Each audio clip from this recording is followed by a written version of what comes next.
Welcome to this session, Honorable Minister, distinguished guests and partners. This is the 8th of such fora. At GCA, our mission is clear: climate-proofing development against the devastating impacts of climate change. Ladies and gentlemen, it is no longer a secret that climate change is one of the defining global challenges of our times, and Africa remains disproportionately affected despite being the least contributor to the global greenhouse gas emissions. Programs like AAAP, you are becoming like the viable alternatives.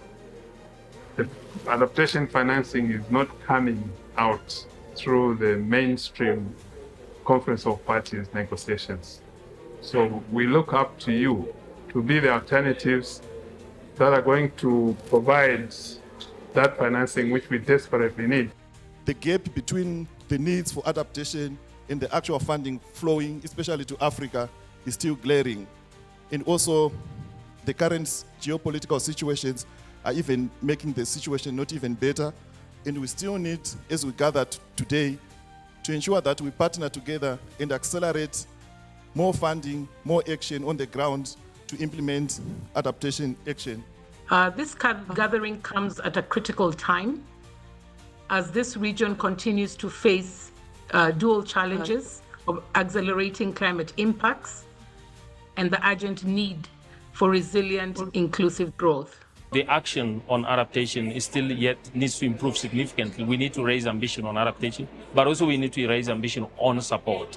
How do we do that? The opportunities that are offered by the AAAP and many others, I think, are the instruments that we need and how to bring the different actors and stakeholders together. In terms of food security, clearly road disruptions as a result of climate effects could severely impact the economy, and without adaptation, in specific reference to Serengeti Pika, would cost about $10.1 million by the year 2050. Based on the adaptation and the technical assistance that was provided, so we got to know if we don't design or we don't put it into the planning design, it's going to come, it can save up to $60 million each year by 2040.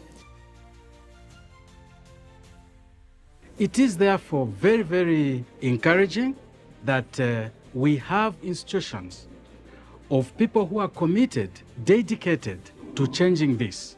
And we have therefore, along the way, institutions like the AAAP, which is there to ensure that we do not suffer that type of climate disaster going forward. The government of Madagascar, with the support of UNICEF, the World Bank, and the GCA, will develop by October 2025 a national climate finance strategy. The national climate finance strategy will support the resilience and sustainable facility in implementation, and AAAP is supporting the adaptation component of the RSF for Madagascar. All the actions that we take on climate change should be based on research, and it should not be just a matter of momentum, but to actually show the link and how it impacts the economies of countries.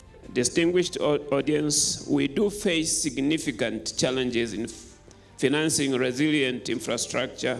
I call for a strategic partnership between the University of Zambia, the Global Center on Adaptation, the African Development Bank, and AAAP partners, focusing on the following 3 areas: technical collaboration, 2, infrastructure financing.